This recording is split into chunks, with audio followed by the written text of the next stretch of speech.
अस्सलाम वालेकुम, welcome to my vlog. आज हम बड़े टाइम बाद व्लॉग बनाने के लिए जा रहे हैं।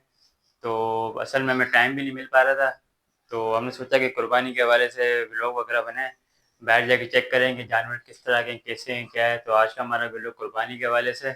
और दूसरा ये कि आप हमारे चैनल पे न्यू हैं तो हमारे चैनल को सब्सक्राइब कर दें और लाइक कमेंट भी करिएगा।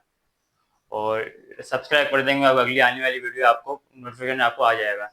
तो आज का हमारा व्लॉग कुर्बानी के हवाले से। जुनेद आज हमारे साथ है नहीं, क्यों बाइक का एक ऐसा मसला हो गया, अपना एक काम भी रह गया है। तो आज मैं अकेला हूँ, तो इंशाल्लाह बाहर जाके आपको बताते हैं कि किधर किधर कहाँ कहाँ कैसे माशाल्लाह प्यारे प्यारे जानवर आए हुए हैं। और दूसरी दुआ है कि अल्लाह पाक सबकी कुर्बानियाँ कबूल फरमाए। तो इंशाल्लाह ताला एक और दूसरा दोस्त है, उसके साथ जाके आगे जाके हम वीडियो बनाते हैं। तो इंशाल्लाह आपको हम आगे मिलते हैं।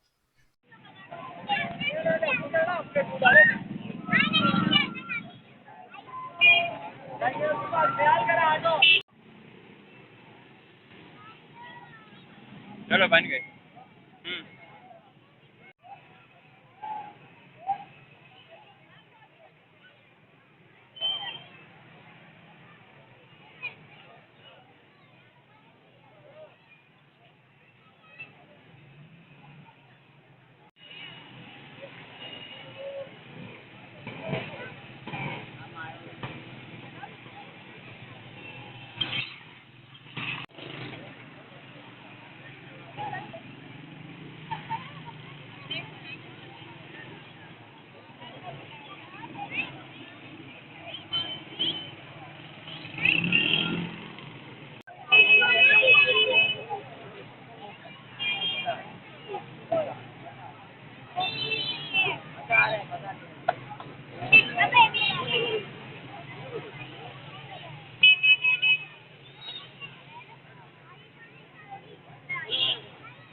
एक मिनट।